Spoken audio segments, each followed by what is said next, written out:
Hello बच्चों, welcome to our YouTube channel. तो आज हम करेंगे स्टैंडर्ड 9 साइंस का चैप्टर नंबर 5 जिसका नाम है एसिड्स बेसिस एंड सॉल्ट्स। हम लोगों ने इसका एक लेक्चर ऑलरेडी कर दिया है जिसमें मैंने आपको पेज नंबर 58 पूरा करा दिया था। पेज नंबर 59 भी कर लिया था हमने। पेज 60 भी पूरा खत्म हो गया है। 61 भी खत्म कर लिया है। 62 भी खत्म है। अब हम शुरू करेंगे पेज नंबर 63 से। तो आपको इसके पहले के जो एक्सप्लेनेशन है वो पूरे देखने पड़ेंगे। तो लेक्चर 1 जाके देख लो अभी के अभी, नहीं तो ये जो हम नया करेंगे ना वो आपको समझ में नहीं आएगा। शुरू करते हैं। Complete the following table of the concentration of various aqueous solutions. यहां पे सल्यूट दिया हुआ है। ये टेबल दिखने में बहुत कॉम्प्लिकेटेड दिखता है लेकिन है बहुत ही ज्यादा सिंपल। ये सल्यूट दिया हुआ है। यहां पे क्वांटिटी ऑफ सल्यूट जो अभी अपने को इंफॉर्मेशन दी गई है, ये जो सल्यूट है ना, इसमें सिर्फ अगर एक नाम भी दिया ना खाली ये, तो ये और ये आप खुद निकाल सकते हो। अगर ये एक दिया तो भी आप ये और ये खुद निकाल सकते हो। ठीक है, तो ये पूरा टेबल बहुत बड़ा दिखता है लेकिन अगर नाम दे दिया तो आप मॉलिक्यूलर फॉर्मूला खुद से निकाल सकते हो, मॉलिक्यूलर मास भी खुद से निकाल सकते हो। अगर मॉलिक्यूलर फॉर्मूला दे दिया तो नाम और मास खुद से निकाल सकते हो। करेक्ट। ये मास से ये निकालना मुश्किल है, इसलिए मास में से ये दोनों निकाल पाओगे लेकिन ऐसे कैलकुलेट कर पाओगे। क्वांटिटी ऑफ सोल्यूट का मतलब है कि ये क्वेश्चन में अभी ये मत देखना है, फॉर्मूले अभी मत देखो, कॉम्प्लिकेटेड लगेगा। क्वांटिटी ऑफ सोल्यूट का मतलब है कि ये क्वेश्चन में आपको कितना ग्राम सोल्यूट दिया गया है। जैसे कि सोडियम क्लोराइड है तो ये क्वेश्चन में आपके पास कितना ग्राम सोडियम क्लोराइड है, 117 ग्राम्स। ओके। ये जो मोल है, ये मोल हमने कैलकुलेट किया था 4th चैप्टर में। मोल कैसे कैलकुलेट करते थे वो मैं आपको रिवाइज करवाऊंगा, बिल्कुल भी डिफिकल्ट आपको नहीं लगने वाला। उसका एक बेसिक सा फॉर्मूला है वो हम लोग देख लेंगे। वॉल्यूम ऑफ सोल्यूशन मतलब यहां पे सोल्यूशन पानी या जो भी था सोल्यूशन, इसके पहले मैंने आपको बताया था लेमन वाटर वाला। तो सोल्यूशन क्या होता है, वो पूरा पानी, ठीक है, जो साथ में होता है पूरा। तो यहां पे लीटर्स में दिया गया, एक जगह 2 लीटर, एक जगह 1 लीटर, एक जगह 2 लीटर है। ये हम लोग यूज करेंगे फॉर्मूले में और फॉर्मूले से हम लोग निकालेंगे ग्राम पर लीटर कि कितना ग्राम सोल्यूट पर लीटर में है। ओके। फिर हम लोग कैलकुलेट करेंगे मोलारिटी कि कितने मोलर सोल्यूशन है ये। ठीक है, 1 मोल पर लीटर, 2 मोल पर लीटर कितना है वो हम लोग निकालेंगे। टेबल डिफिकल्ट लगता है नहीं, मैं आपको वापस बता रहा हूं। तो हम लोग पहला वाला देखते हैं, सोडियम क्लोराइड। सोडियम क्लोराइड का फॉर्मूला क्या है, NaCl। अभी 58.5 U कहां से आया, हमने 4th चैप्टर में पेज नंबर 49 पे पढ़ा था। ठीक है, यहां पे आपको एलिमेंट दिए थे और उसके एटॉमिक मास दिए थे। सोडियम देखो यहां पे, सोडियम आपका ये रहा, Na का मतलब सोडियम होता है ना, नाइट्रियम उसका नाम होता है, तो 23। और क्लोराइड वो है क्लोरीन, उसका है 35.5। 35.5 और 23 को आप ऐड कर दोगे तो आपको मिलेगा 58.5। इससे पता चला कि NaCl का वेट क्या है, 58.5 U। हम U लिखते हैं ना यूनिट, उसमें ग्राम्स नहीं है बच्चों, ये याद रखना। ये एटॉमिक मास है, ग्राम्स में नहीं है। तो 58.5 U लिख दिया वहां पे। ठीक है, कैसे आया, समझ में आया। सोडियम का 23 और क्लोराइड का 35.5 ऐड कर दिया तो यहां पे देखो 58.5 U, ये है मॉलिक्यूलर मास। ग्राम में आपके पास क्या दिया हुआ है, ये क्वेश्चन में ऑलरेडी दिया हुआ है कि 117 ग्राम्स था वो। अब अगर मुझे मोल्स निकालना है तो मोल्स का फॉर्मूला क्या था, याद है आपको, वो भी हमने 4th चैप्टर में किया था। चलो देखते हैं। Number of moles of a substance, page number 51 पे, is mass of the substance in grams upon molecular mass of the substance।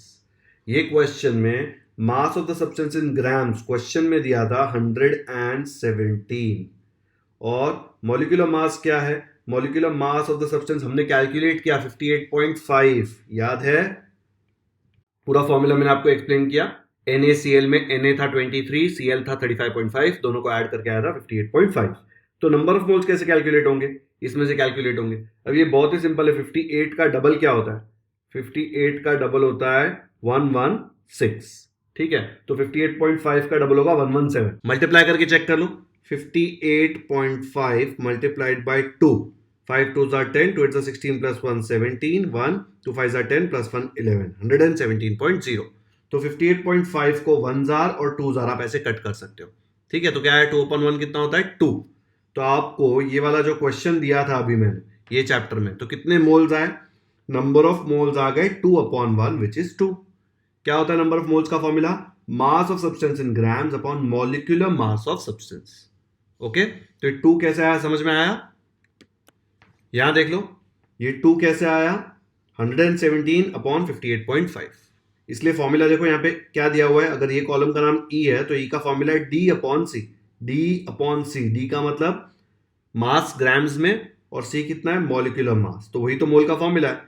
Grams upon molecular mass करेंगे 117 अपॉन 58.5 करेंगे तो 2 आ जाएगा। करेक्ट। तो ये आपको मिल गया 2 मोल्स। हमेशा MOL लिखते हैं, याद है ना, MOLE भी लिखते हैं और उसके यूनिट में MOL लिखते हैं हम लोग उसको। नेक्स्ट है सोल्यूशन जो है वो 2 लीटर का दिया हुआ है। ओके, तो अब हमको कॉन्सेंट्रेशन ऑफ सोल्यूशन निकालना है। कॉन्सेंट्रेशन ऑफ सोल्यूशन के 2 फॉर्मूले थे, एक तो था ग्राम पर लीटर, याद नहीं तो प्रीवियस लेक्चर का लास्ट वाला पार्ट देख लो, यहाँ पे मैंने सिखाया था ग्राम्स पर लीटर, और मोलारिटी भी मैंने आपको सिखा दिया था। ठीक है, तो यहाँ पे ये वाले क्वेश्चन में पहला कॉन्सेंट्रेशन उसने ग्राम्स पर लीटर में पूछा है, फिर कॉन्सेंट्रेशन उसने मोलारिटी में पूछा हुआ है। ठीक है, तो ग्राम पर लीटर तो बहुत ईजी है, ग्राम अपॉन लीटर लिखा हुआ है देखो, तो काफी सिंपल है। ग्राम अपॉन लीटर करोगे, ग्राम अपॉन लीटर 117 ग्राम अपॉन 2। ठीक है, तो ही ग्राम अपॉन लीटर आएगा ना, यूनिट देख लो ना, तो 117 अपॉन 2, तो अभी मैंने किया था, क्या आया था 58.5। ठीक है, 58.5 2 117 होता है ना, मल्टीप्लाई किया था, तो देखो आंसर क्या हो गया 58.5 ग्राम पर लीटर। ये 1 है ना नीचे, 58.5 अपॉन 1 तो 58.5 होता है। मोलारिटी कैसे निकालते हैं, मोलारिटी में देख लो उसका यूनिट क्या है, मोल्स पर लीटर, उसको ऐसे लिखते हैं मोल्स पर लीटर, एल मतलब कैपिटल एल मतलब लीटर होता है। तो कितने मोल है भाई, 2 मोल है। करेक्ट, लीटर कितने हैं, 2 लीटर पानी है या 2 लीटर सोल्यूशन है, 2 अपॉन 2, 2 1 जार बचा क्या 1, तो आंसर आ गया 1 कैपिटल एम। ये एम मीटर नहीं है, ये मोलारिटी का एम है, मोलारिटी को हम लोग कैपिटल एम से डिनोट करते हैं। आया समझ में। अभी इसी तरह हम लोग HCl और NaOH का कैलकुलेट करेंगे। HCl का मैं आपको कैलकुलेट करके बताऊंगा। HCl क्या होता है, HCl का केमिकल नेम होता है हाइड्रोक्लोरिक एसिड। करेक्ट है, तो यहां पे मैं हाइड्रोक्लोरिक एसिड लिख देता हूं, तो यहां पे लिख दिया हाइड्रोक्लोरिक एसिड। ठीक है, देखो H और Cl, हाइड्रो और क्लोरिक। नेक्स्ट है मॉलिक्यूलर मास। मॉलिक्यूलर मास यहां पे आ जाओ, ये टेबल में पेज नंबर 49 पे, हाइड्रोजन का है 1 और Cl, क्लोरीन का है 35.5, दोनों साथ में है यहाँ पे, एक हाइड्रोजन और एक क्लोरीन, तो 1 और 35.5 को प्लस कर दो तो आ जाएगा आपको 36.5।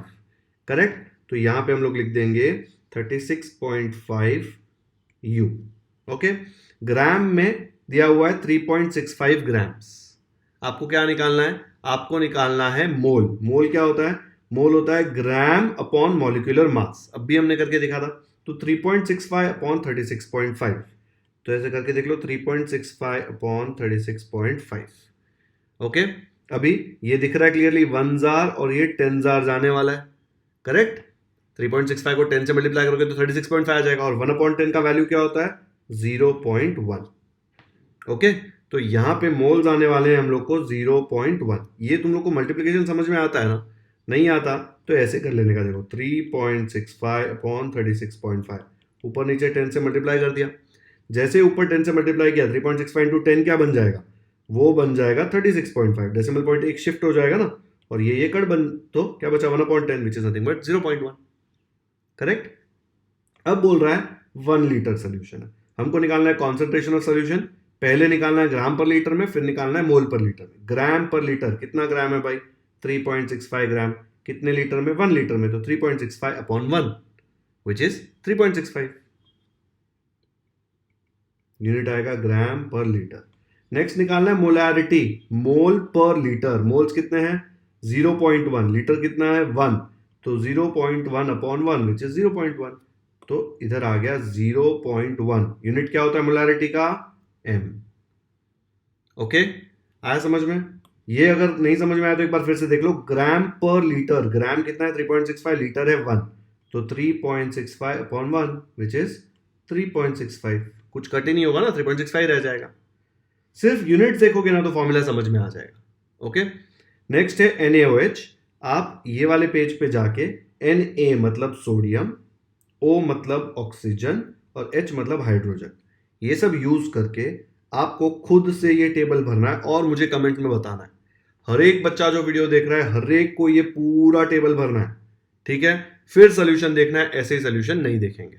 ओके, चलो वीडियो पॉज करो और फटाफट से ये टेबल भर दो, तीसरा वाला। ये आपको प्रॉब्लम्स में भी काम आएगा, क्वेश्चन एंड आंसर्स में। और एक बार लॉजिक इसका क्लियर हो गया ना, अभी फॉर्मूला याद करने की कोशिश मत करो, फॉर्मूला आपको अभी याद नहीं हो रहा, आपको सिर्फ देख देख के भरना है। जिन बच्चों ने खुद से किया उनको ऐसा कुछ आया होगा, मिस्टेक है तो टेंशन नहीं है। सोडियम हाइड्रोक्साइड है ना, ये तो नाम हो गया सोडियम हाइड्रोक्साइड। इसका मॉलिक्यूलर मास कैसे निकाला, Na का था 23 प्लस ऑक्सीजन का था 16 प्लस हाइड्रोजन का था 1, ये टोटल आ गया 40, इसलिए 40 यू लिख दिया यहाँ पे। ये ग्राम है ना, दिया नहीं था क्वेश्चन, तो अभी मैं इरेज कर रहा हूं ताकि आपको समझ में आए कि ये दिया नहीं था, लेकिन मोल्स दिया है कि 1.5 मोल्स।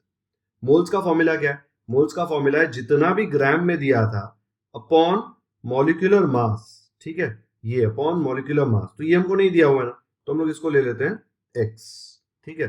तो हमको पता है कि x अपॉन 40 करूंगा ना, ग्राम में जो दिया है अपॉन मोल्स मॉलिक्यूलर मास करूंगा तो मुझे मोल्स मिल जाएगा, इज इक्वल टू 1.5। तो x क्या आ जाएगा, ये 40 को उधर फेंक दो, तो x आ जाएगा 40 into 1.5 which is nothing but 60। देखो ना, ये डेसिमल इधर चला जाएगा, 0 कट, 15 4 आर 60, तो इसलिए मुझे ये आंसर आ गया 60। ओके, ये x था, मैंने कैलकुलेट किया। नेक्स्ट है सोल्यूशन का वॉल्यूम दिया है 2 लीटर, मोल्स तो दिए हुए निकालने नहीं है। नेक्स्ट है कॉन्सेंट्रेशन ऑफ सोल्यूशन ग्राम पर लीटर, ग्राम कितना है भाई, 60 ग्राम्स है, ओके 60 ग्राम्स, और लीटर कितना है, 2 लीटर दिया है सोल्यूशन, तो 60 अपॉन 2, 2 1 जार 2 3 जार 6 0, तो आया 30 ग्राम पर लीटर। उसके बाद मोलारिटी निकालनी, मोलारिटी का फॉर्मूला क्या है, कितने मोल अपॉन कितना लीटर, मोल कितने हैं 1.5 और लीटर कितना है 2, तो मैंने किया 1.5 अपॉन 2, डिवाइड करके चेक कर लो, 1.5 अपॉन 2 आपको आएगा 0.75, ठीक है, देख लो एकदम इजीली कैलकुलेट हो जाएगा। तो 0.75 और बाजू में कैपिटल M, बिकॉज मोलारिटी को हम M से डिनोट करते हैं। फॉर्मूले रट्टा नहीं मारने हैं, क्वेश्चन आंसर्स करेंगे तब मैं आपको पूरा याद करवा दूंगा, अभी सिर्फ मतलब समझना है कि कॉन्सेंट्रेशन ऑफ सोल्यूशन क्या होता है, मैंने लास्ट लेक्चर में एक्सप्लेन किया था आपको, बस यहाँ पे हम लोगों ने मॉलिक्यूलर मास कैलकुलेट किया और मोल्स कैलकुलेट किया, ठीक है। चलो अभी आगे बढ़ते हैं। नेक्स्ट टॉपिक है पीएच ऑफ सोल्यूशन। अभी कोई भी चीज कितनी ताकतवर है या उसका क्या पावर है वो पता करना बहुत इंपॉर्टेंट होता है, राइट। हम लोग हर चीज में नंबर ढूंढते हैं ना, कि विराट कोहली का बैटिंग एवरेज क्या है, रोहित शर्मा ने आईपीएल में कितने 6 मारे हैं, नंबर चाहिए ना हमको एक, करेक्ट। धोनी की स्ट्राइक रेट क्या है, तो ये सारे नंबर्स हमको क्या है, ज्यादा इंफॉर्मेशन देते हैं चीजों के बारे में। यहाँ पे ये जो नंबर्स थे क्रिकेट वाले, वो प्लेयर के बारे में बहुत इंफॉर्मेशन दे रहे हैं, वो प्लेयर क्या करता है मैच में एग्जैक्टली। तो सोल्यूशन का पीएच निकालेंगे ना, तो पता चलता है कि ये सोल्यूशन की ताकत क्या है, ये सोल्यूशन से हम क्या क्या कर सकते हैं। तो वो निकालने के लिए एक पीएच स्केल आती है, pH.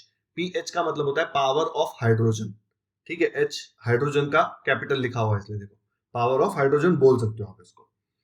We have seen that acids and bases dissociate to a smaller or larger extent on dissolving in water. Smaller extent कब होते हैं dissolve या dissociate, जब weak acid या weak base होगा, और बहुत सारा डिसोसिएशन कब होता है, जब स्ट्रॉन्ग एसिड या स्ट्रॉन्ग बेस होगा।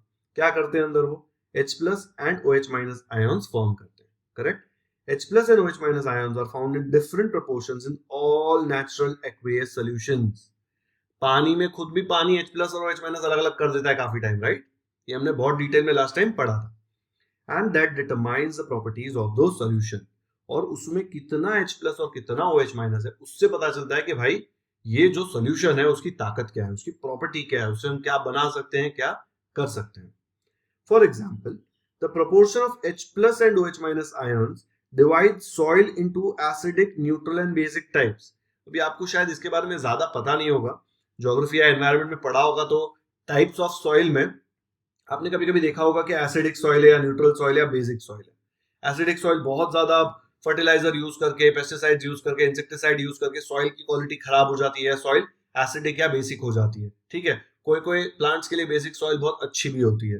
तो ये अलग अलग टाइप की सॉइल होती है, और वो कैसे डिटरमाइन होता है कि कितने H प्लस और OH माइनस आयंस उसमें हैं। It is necessary for blood, आपकी खून में भी है, cell sap et cetera, to have H plus and OH minus ions in certain definite proportions for their proper functioning. अगर ये प्रॉपर प्रोपोर्शन में नहीं है, हो सकता है कि H plus के 2 चाहिए, OH minus के 3 चाहिए, लेकिन ये 2 और 3 नहीं है, 5 और 8 है, तो आपकी जो ब्लड रिपोर्ट है वो शायद अलग आ जाए, आपकी जो बॉडी की फंक्शनिंग है उसमें शायद प्रॉब्लम आ जाए। तो हर एक चीज प्रॉपर प्रोपोर्शंस में, डेफिनेट प्रोपोर्शंस में होनी चाहिए, नहीं तो प्रॉब्लम आ सकता है। Fermentation and other biochemical processes, fermentation आपको पता ही है ना, इडली कैसे बनती है, वो जो प्रोसेस होता है उसको फर्मेंटेशन बोलते हैं, right? Carried out with the help of microorganisms and also many chemical processes require the proportion of H plus and OH minus ions to be maintained within certain limits. थोड़ा ऊपर नीचे हो गया तो खट्टा बन जाएगा, बिगड़ जाएगा, ठीक है, प्रॉब्लम आएगा। सिर्फ खाने की बात नहीं है, केमिकल प्रोसेसेस में भी ये बहुत इंपॉर्टेंट होता है। सिर्फ ऐसे मत बोलना अरे प्रॉब्लम क्या होगा, इडली सही नहीं बनेगी तो मजा नहीं आएगा, खाली इडली पे मत जाना भाई, बायोकेमिकल प्रोसेसेस भी हैं दूसरे सारे। Pure water also undergoes dissociation to a very small extent. मैंने आपको बताया था कि पानी भी थोड़ा डिसोसिएशन तो होता ही है उसमें। तो आप बोलेंगे अरे सर पानी में अगर H प्लस OH माइनस है तो पानी भी थोड़ा एसिडिक हो सकता है या बेसिक हो सकता है? डेफिनेटली हो सकता है। जो पानी प्योर होता है ना, प्योर वाटर, सिर्फ वही न्यूट्रल होता है, ना एसिडिक ना बेसिक, बीच में। वो बोलता है मैं दोनों में से कोई टीम ज्वाइन नहीं करूंगा, मैं न्यूट्रल रहूंगा बीच में, ठीक है। लेकिन जो नॉर्मल पानी होता है ना घर पे, वो प्योर वाटर नहीं होता, वो या तो थोड़ा एसिडिक या थोड़ा बेसिक होता है। इतना एसिडिक नहीं कि आप पियेंगे तो पेट जल जाएगा, ठीक है। तो वो आपको ध्यान रखना है, बिकॉज वेरी स्मॉल एक्सटेंट तक उसमें डिसोसिएशन होता है। तो H2O अगर डिसोसिएट हो तो क्या बनेगा, H plus and OH minus. देखो यहाँ पे कितने H है, 2, 1 और 2H, 1 O और 1 O। तो H प्लस और OH माइनस आयन अलग अलग हो गए, सारे हुए नहीं, थोड़े से हुए। Due to this property of water to undergo dissociation, there exists both H plus and OH minus ions in any aqueous solution. कोई भी ले लो उसमें होगा ही। However, their concentration might be different. ठीक है, it may be different. कितना H plus कितना OH minus है वो डिपेंड करता है। आपने एसिड रेन का नाम सुना होगा ना, जहां पे बहुत ज्यादा पोल्यूशन होता है, वहां पे जब बारिश आती है तो बारिश जो होती है उसको एसिड रेन बोलते हैं, क्योंकि वो कन्वर्ट, काफी सारा जो पानी होता है वो एसिड वाला हो जाता है। बिकॉज जो नीचे से हवा जाती है पोल्यूशन से, वो ऊपर मिक्स होती है, ऐसा कुछ प्रोसेस होता है, and that rain falls down and that rain और water is acidic, right? Why is it acidic? Because नीचे से जो जा रहा है उसमें ही एसिड वाले फ्यूम्स थे। तो वो जो एसिड वाला रेन होता है ना, that is very bad for your skin, you can't straight away drink that water, ठीक है। अभी आपने इसका बहुत कम सुना होगा, बिकॉज पोल्यूशन के लिए बहुत कंट्रोल्स लगाए जा रहे हैं, लेकिन जहां बहुत बड़ी बड़ी फैक्ट्रीज होती है जिनमें से बहुत धुआं कंटिन्यूसली निकाल रहा होता है, वहां पे एसिड रेन होने का चांस बहुत ज्यादा होता है। ओके, अब ये पीएच का एक टेबल दिया हुआ है आपको। ये टेबल देख के लगता है बहुत डिफिकल्ट, है बहुत इजी। इसको 3 पार्ट्स में डिवाइड करते हैं। जो इसका सेंटर है ना, अभी बच्चों हर जगह ना आपकी स्केल 0 से ही शुरू होती है, कि किसी का वजन 0 kg से लेके फिर ऊपर जाएगा 5 kg, 10 kg, 20 kg, 30 kg, 50 kg, ऐसे होता है ना, 0 से शुरू होती है। कोई भी स्केल बीच में से शुरू नहीं होती। लेकिन यहाँ पे आपको याद रखना है कि ये स्केल का जो मेन न्यूट्रल चीज है ना, वो बीच में है, 7, ठीक है। जो अगर उसका पीएच, पावर ऑफ हाइड्रोजन 7 हुआ, मतलब वो न्यूट्रल है। जैसे कि प्योर वाटर और शुगर सोल्यूशन, ठीक है। शुगर सोल्यूशन नहीं होता है, शुगर सोल्यूशन होता है। ये भी टंग ट्विस्टर है यार, शुगर सोल्यूशन नहीं, शुगर सोल्यूशन बोल के देखो तो आपसे निकलता है क्या ठीक से? प्योर वाटर, शुगर सोल्यूशन, इनका पीएच क्या होता है, 7, ओके। अब अगर 7 से कम हुआ पीएच, पावर ऑफ हाइड्रोजन 7 से कम हुआ, मतलब वो चीज बन जाएगी एसिडिक, ठीक है। जितना ज्यादा कम उतना ज्यादा एसिड। सबसे ज्यादा एसिड 0 पे होगा। अगर मैंने बोला कि किसी चीज का पीएच 0 है तो आप सोचेंगे यार इसका तो पावर 0 है, इसमें कोई दम नहीं है। ऐसा नहीं है। अगर पीएच 0 है तो वो एसिडिक है। अगर यहाँ पे नेगेटिविटी से शुरू करते हैं ना, कि ये 0 रखते हैं, फिर ये -1, -2, -3, ये -7 तक जाते हैं, फिर यहाँ पे +7 तक जाते हैं, तो आपको और डिफिकल्ट लगता है। ये बेचारा समझ गया कि यार इनको ना नेगेटिव से प्रॉब्लम है, तो हम क्या करते हैं, 7 को बीच में बना देते हैं, बिकॉज वो तो लकी नंबर है, और 7 के ऊपर और 7 के नीचे करेंगे, ओके। तो 7 जिसका पीएच हो वो क्या होता है भाई, वो न्यूट्रल है। वो ना किसी की टीम में शामिल होता है, ना झगड़ा करता है किसी से। प्योर वाटर और शुगर सोल्यूशन। इसके ऊपर जाएंगे तो एसिड बनता है, इसके नीचे जाएंगे तो बेस बनता है। अगर इसके थोड़ा ही नजदीक यहां पे है तो थोड़ा वीक बेस होगा, इसके थोड़ा नजदीक यहां पे तो वीक एसिड होगा। जितना ज्यादा दूर उतना ज्यादा स्ट्रॉन्ग। ऊपर दूर तो स्ट्रॉन्ग एसिड, नीचे दूर मतलब बड़े नंबर की तरफ दूर तो स्ट्रॉन्ग बेस, ओके। तो अगर आप ऐसे ऊपर चले जाएंगे तो देखो, रेन और मिल्क, नॉर्मल रेन भी 6.5 पीएच होता है, मिल्क भी थोड़ा एसिडिक होता है, 6.5 होता है, ठीक है। सुसु 6, उसके ऊपर एसिड रेन, उसका पीएच 5.6 होता है, मतलब सोच रहे हो कितना ज्यादा पावरफुल है नॉर्मल पानी से। फिर ब्लैक कॉफी 5 होती है, इसलिए बहुत लोगों को कॉफी पी के एसिडिटी होती है। Tomato juice 4.1, vinegar 3.0, lemon juice 2.5 जो खट्टा सा टेस्ट आता है एकदम। Gastric juice 1 molar HCl solution, जो नॉर्मल हाइड्रोक्लोरिक एसिड है उसकी अगर 1 मोलैरिटी वाला सोल्यूशन लेंगे तो उसकी पीएच हम डिफाइन करते हैं 0। ठीक है, ये डिफाइन करते हैं। पीएच के लिए ना आपको 2 पेज में सिखाया गया है, इसको थोड़ा डिटेल में स्टडी करना हो ना तो इसके ऊपर बहुत ज्यादा आपको थ्योरी देना पड़ेगा, जो आप पढ़ के थोड़ा कंफ्यूज हो जाएंगे। तो अभी समझ लो कि न्यूट्रल पे 7 है, जो 1 मोलर HCl है उसका पीएच 0 है, जो 1 मोलर NaOH सोडियम हाइड्रोक्साइड है उसका पीएच 14 है, बाकी सब इसके बीच में। कोई याद नहीं करना आपको ये, ठीक है। कोई ऐसे पूछने नहीं वाला what is the pH of tomato juice, what is the pH of सुसु, नहीं पूछने वाला कोई। आपका जो ब्लड है उसका पीएच होता है 7.4, बेसिक होता है। वेरी स्ट्रांग होगा क्या? नहीं, बहुत नजदीक है 7 से, खाली 7.4 है, 7 से 0.4 ही ज्यादा है, तो वीक बेस है। बेकिंग सोडा का सोल्यूशन 8.5, टूथपेस्ट का solution 9.5, milk of magnesia 10.5, lime water 11 और 1 मोलर NaOH इज 14। ओके, इसमें जो गैस्ट्रिक जूस है ना, ये गैस्ट्रिक आपके पेट में होता है, ठीक है। जिनके पेट में, पता है आपको, कभी कभी ऐसा हुआ एकदम ही पेट में आग लगी है वैसी फीलिंग आती है, दैट इज गैस्ट्रिक जूस। आपके पेट में जो एसिड होता है ना वो almost as strong as HCl होता है। जो आप खाना खाते हैं उसमें माइक्रो ऑर्गेनिजम्स होंगे या फूड को ब्रेक करना होगा, उसके लिए ये गैस्ट्रिक जूसेस यूज होते हैं, ठीक है। तो ये आपके पेट में होते हैं, ऐसा नहीं कि कहीं पे बाहर है, आपके पेट के अंदर भी एसिड है, लेकिन आपके पेट के अंदर, आपके बॉडी के अंदर ब्लड भी है। ब्लड का क्या है? 7.4, वो थोड़ा बेसिक होता है। ये पूरा समझ में आ गया क्या है पीएच स्केल?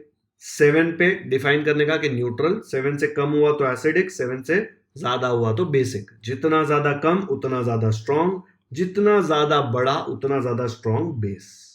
ओके, आया समझ में? आगे बढ़ते हैं। पेज 64 पे दिया है, the concentration of H+ ions formed by dissociation of water is 1 × 10⁻⁷ moles per litre. ये जो पीएच की स्केल आई है ना, उसका एक्सप्लेनेशन दिया है कि वाटर को डिसोसिएट किया तो कितना है भाई? 1 × 10⁻⁷ मोल पर लीटर। क्या है वो है H+ ions, power of hydrogen दिख रहा है H+, कितना पावर है? 1 × 10⁻⁷, दिख रहा है ये -7, यहां से आता है आपका 7, जो प्योर वाटर होता है उसका pH 7, ठीक है। कितने टेम्परेचर पे? 25। टेम्परेचर चेंज हुआ तो ये चेंज हो जाता है, लेकिन कोई भी स्केल आपको डिफाइन करनी होती है तो आप एक particular set of conditions define करते हैं।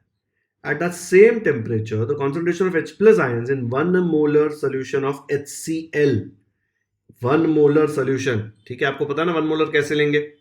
36.5 ग्राम्स, जैसे हमने ये टेबल किया था, ये 1m कैसे आया था देखो ना। अगर जितना मॉलिक्यूलर मास है उतना ग्राम ले लिया, 1 लीटर पानी ले लिया तो उतना आ जाएगा। तो अगर आप 36.5 ग्राम लेते हैं, यहाँ पे आपने 3.65 ग्राम लिया था इसलिए 0.1 मोलर आया था। अगर इसको आप 36.5 ग्राम इन 1 लीटर लेते तो आपको 1 मोलर सोल्यूशन आता। जरूरी नहीं है, सिर्फ आपको समझा रहा हूं, कोई नहीं पूछने वाला कितना ग्राम क्या लोगे। खाली याद रखो कि अगर 1 मोलर सोल्यूशन ऑफ HCl लिया तो उसका concentration of H+, concentration of H+ ions मतलब पावर ऑफ हाइड्रोजन, तो यहाँ पे 10⁻0 आ रहा है, 1 × 10⁻0। इसलिए जो 10⁻2 था ना, देखो यहाँ पे ये 10⁻⁷ था, तो हमने 7 को न्यूट्रल बना दिया पानी के लिए। ये 10⁻0 है तो HCl का pH क्या डिफाइन कर दिया? देखो 0, ये 10⁻0 से आया, ठीक है। ये 10⁻7 से, -7 से आया। और आगे देखो, on the other hand in a 1 molar NaOH solution the concentration of H+ ions is 1 × 10⁻⁻14। ये -14 जो दिख रहा है ना 10⁻2, देखो यहाँ पे 10⁻⁻14 से ये 14 आ गया, 1 मोलर NaOH सोल्यूशन। ओके, सब जगह देख लो 1 ही है, 1 × 10⁻⁷, 1 × 10⁻0, 1 × 10⁻14। क्या है ये? Concentration of H+ ions, power of hydrogen. Thus we see that in common aqueous solutions the range of H+ ion concentration is very wide, 10⁻0 से लेकर 10⁻14 तक की रेंज है।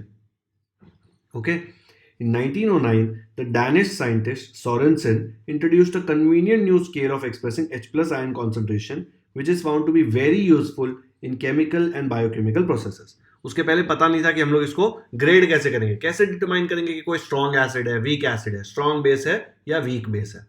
डैनिश साइंटिस्ट सोरेनसेन को आप ब्लेम कर सकते हो कि भाई इसने बनाया इसलिए तुमको पढ़ना पड़ रहा है। ब्लेम मत करो उसको, थैंक यू बोलो, उसने बनाया इसलिए आपको डिस्कवर नहीं करना पड़ रहा, आप टाइम पास में पबजी खेल पा रहे हो। It is the pH scale, power of hydrogen. The pH scale extends from 0 to 14। 7 पे न्यूट्रल है, 0 पे एसिड है, 14 पे बेस है। According to this scale, pure water has a pH of 7, which means that pure water has H plus कितना आएगा 1 into 10 raised to minus 7 mole per liter. pH 7 indicates a neutral solution. मैंने आपको बताया था पहले भी ये। This pH is the midpoint of the scale. Scale के बीच में से मैंने शुरू करवाया ताकि आपको कंफ्यूजन ना हो। 7 से नीचे जाएंगे तो एसिड, 7 से ऊपर जाएंगे तो बेस। जितना ज्यादा ऊपर या नीचे जाएंगे उतना ज्यादा स्ट्रॉन्ग। 7 के ऊपर क्या होगा, वो न्यूट्रल होगा। The pH of an acidic solution is less than 7 and that of a basic solution is greater than 7. The table gives the pH values of some common solution. ये वाला टेबल, ठीक है, कॉमन सॉल्यूशंस का यहाँ पे दिया हुआ है। इसमें से कुछ सॉल्यूशंस तो आपको रोज मिलते हैं, है ना, मिल्क, वाटर, सुसु, फिर ब्लड, है ना, लेमन जूस, सब कुछ है ना। गैस्ट्रिक जूस आपके बॉडी में रोज यूज होता है। हो सकता है आप NaOH और HCl रोज यूज नहीं कर रहे हैं, लेकिन ये बाकी सब जूसेस तो आपको लाइफ में देखने को मिलते हैं जिसके pH आपको पता है। टूथपेस्ट भी देख लो, बेसिक होता है, रोज यूज करते हो ना, आया समझ में। तो अभी आप टूथपेस्ट यूज करते करते एक और होशियारी मार सकते हो कि भाई तेरे को टूथपेस्ट का pH पता है क्या। मुझे पता है दूसरे वाले लाइफ में किसी को इंटरेस्ट नहीं होगा कि pH क्या होगा टूथपेस्ट का, लेकिन बता देने का भाई टूथपेस्ट का pH 9.5 होता है। Okay, next, by which other method could we find out the pH of a solution. उन्होंने दिया हुआ है यूनिवर्सल इंडिकेटर्स। इंडिकेटर का मतलब क्या होता है, बताना। जैसे मोटरसाइकिल या साइकिल पे चला रहे हो, जिस साइकिल में लाइट वाली साइकिल होती है, राइट जाना है तो राइट का बटन दबा देते हो, लेफ्ट का तो लेफ्ट वाला बटन, फिर लेफ्ट वाली लाइट ब्लिंक होती है ना। गाड़ी या मोटरसाइकिल में आपने देखा होगा, उसको इंडिकेटर बोलते हैं। उससे क्या पता चलता है कि आप किसी के पीछे चला रहे हो, उसने लेफ्ट का इंडिकेटर दिया मतलब वो लेफ्ट जाने वाला है। अभी इंडिया में तो सब हीरो लोग हैं, क्या करते हैं, लेफ्ट का इंडिकेटर देते हैं और राइट में जाते हैं, राइट का इंडिकेटर देते हैं और सीधा जाते हैं। खुद की मर्जी है, जो करना है करते हैं, लेकिन एक्चुअली वैसा नहीं होता। राइट का इंडिकेटर दिया तो राइट ही जाना होता है। तो यूनिवर्सल इंडिकेटर में क्या आएगा, ये हमको बताएगा, ये कलर्स में डिफाइंड होता है। उससे बताएगा कि जो चीज है वो एसिडिक है, बेसिक है, कितनी ज्यादा एसिडिक है, कितनी ज्यादा बेसिक है। ये ऐसे कलर्स है ना, आपने एशियन पेंट्स के या उसके शेड कार्ड में देखे होंगे, या फिर फेयर एंड लवली या फेयरनेस क्रीम्स की एड आती है, उसमें भी शेड कार्ड देते हैं, पता है। अभी तो गवर्नमेंट ने बैन कर दिया है क्योंकि फेयरनेस क्रीम से कोई फेयर तो होता नहीं है। ओके, तो उसमें ये शेड कार्ड्स होते थे जिससे पता चलता था कि कोई कितने ज्यादा कलर का, कैसे कलर का है।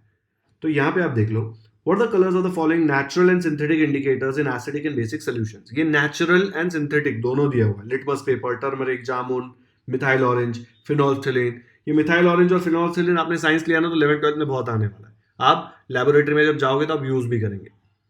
We know that some natural and synthetic dyes show two different colors in acidic and basic solutions. Two different colors. मतलब आपको एक बार पता चल गया कि वो एसिड में कौन सा कलर बताता है, बेस में कौन सा कलर बताता है, तो आप वो जो डाई है उसको यूज कर सकते हो। ठीक है, जो नेचुरल या सिंथेटिक डाई उसको यूज करके आप वो सब्सटेंस में डालो और अगर वो कलर चेंज करे और आपको पता चल जाएगा कि ये कलर आ रहा है तो वो एसिड है, दूसरा कलर आ रहा है तो वो बेस है। ठीक है, in the pH scale, the pH of solution varies from 0 to 14 in accordance with the strength of the acid or base. ये तो हमने पूरा पढ़ लिया, सोरेनसन अंकल ने आपको सब कुछ बता दिया इसके बारे में। उसके बाद मैंने बताया। To show these variations in pH, a universal indicator is used. Number में मजा नहीं आया तो कलर डाल दिया, ठीक है, रंगोली बनाएंगे अभी आप। A universal indicator shows different colors at different values of pH. ये दिख रहा है कलर में यार, थोड़े लोगों को तो प्रॉब्लम होगा, मुझे भी थोड़ा प्रॉब्लम है। ये एकदम डार्क रेड है और ये पर्पल टाइप्स है, वायलेट टाइप्स। ठीक है, बीच में 7 पे ग्रीन है।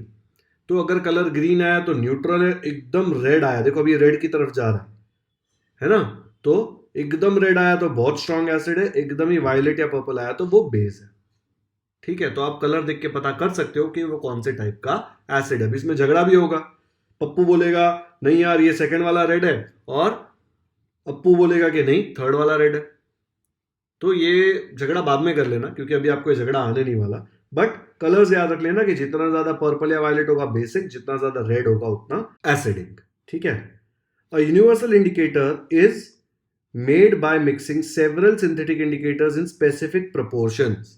तब जाके वो प्रॉपर कलर देता है। ऐसे नहीं कि ऐसे कुछ तो रास्ते में मिल गया और डाल दिया तो कलर चेंज हो गया तो हम लोग को पता चल जाएगा एसिड या बेस। ऐसे कुछ नेचुरल इंडिकेटर्स भी आते हैं। ये डाई का मतलब क्या होता है बच्चों? डाई, मेहंदी जो आप सर में लगाते हैं, लोग हाथ में लगाते हैं, वो एक डाई है, वो नेचुरली अकरिंग डाई है। वैसी सिंथेटिक अकरिंग भी होती है, जो हाथ यहाँ वहां पे कलर लग जाता है, लोग हेयर कलर करते हैं, वो एक सिंथेटिक डाई है। ठीक है। The pH of a solution can be determined by means of a universal indicator solution और the pH paper made from it। ये पेपर पे पता चलेगा और ये सोल्यूशन बनाया हुआ है। ठीक है, उसमें कुछ मिक्स करेंगे, जो भी एसिड या बेस है, जो सब्सटेंस है जिसको फाइंड आउट करना है कि भाई ये एसिड है या बेस है, वो टेस्ट ट्यूब में लेंगे, उसमें जो इंडिकेटर है अपना यूनिवर्सल इंडिकेटर, वो लिक्विड फॉर्म में मिक्स करेंगे तो कलर चेंज होगा, तो पता चल जाएगा कि कौन से टाइप का एसिड है, बेस है, कितना स्ट्रांग है, कितना वीक है या न्यूट्रल है। ठीक है। बहुत ज्यादा दिमाग लगा के देखोगे तो ये तो ग्रीन ही नहीं दिख रहा है यार मुझे तो, इसलिए अभी ये झगड़ा मत करना है, झगड़ा बाद में कर लेना। और अगर पीएच पेपर, वो तो लिटमस पेपर आपने देखा हुआ है, वैसे ही पीएच पेपर भी आता है, उससे पता चलता है कि वो कितना ज्यादा स्ट्रांग है, कितना ज्यादा वीक है, एसिड या बेस जो भी सब्सटेंस है। हाउएवर द मोस्ट एक्यूरेट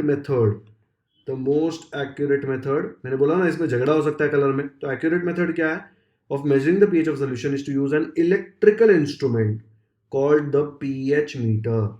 ये देख लो यहाँ पे, ये पीएच मीटर में इलेक्ट्रोड्स, ये रॉड्स जो होते हैं उसको इलेक्ट्रोड्स बोलते हैं, उनको कनेक्ट किया, ये मोबाइल होल्डर जैसा या सेल्फी स्टिक जैसा जो दिख रहा है उसमें ये दोनों रॉड्स लगाए, तो यहाँ पे नंबर में डिजिटल स्केल में आ जाता है कि कितना है उसका पीएच। यहाँ पे 11.99 दिख रहा है यहाँ पे, 25 डिग्री से सेल्सियस से टेम्परेचर भी है नीचे, तो ये पूरा एग्जैक्ट बता देता है कि ये सोल्यूशन का पीएच कितना है।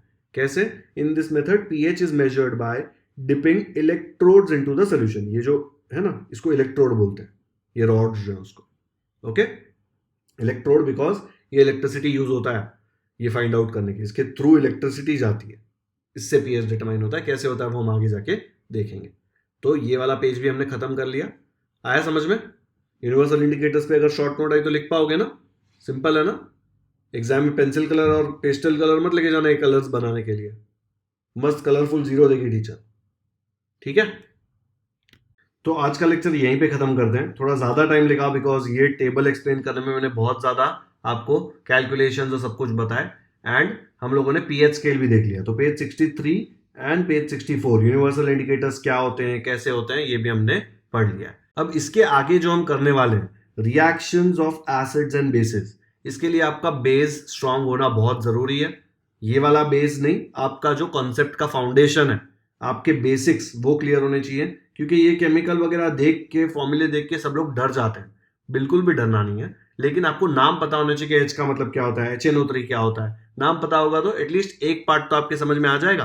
तो उसके बाद हम लोग ये सारा कर लेंगे। काफी सिंपल है, दिखने में डिफिकल्ट लगता है बिल्कुल भी नहीं। ठीक है, तो आज का लेक्चर यहीं पे खत्म करते हैं। वीडियो पसंद आया तो लाइक जरूर करें, लेकिन अपने दोस्तों के साथ व्हाट्सएप पर शेयर करें ताकि उनको भी एसिड्स बेसिस एंड सॉल्ट्स अच्छे से समझ में आ जाए। साइंस के पहले 4 चैप्टर्स ऑलरेडी कंप्लीट हो गए हैं। अलजेब्रा ज्योमेट्री तो पूरा कब का मैंने खत्म करके अपलोड कर दिया है, टेस्ट भी डाल दिए हैं। तो आप चैनल को सब्सक्राइब करेंगे तो आपको वहां पे मिल जाएगा। अगर सब्सक्राइब नहीं किया अब तक तो क्यों वेट कर रहे हो यार, कर लो। इतना डिटेल में आपको कोई नहीं पढ़ाने वाला। कमेंट्स में मुझे जरूर बताएं कि आपको ये वीडियो कैसा लगा। Thank you so much for watching this video.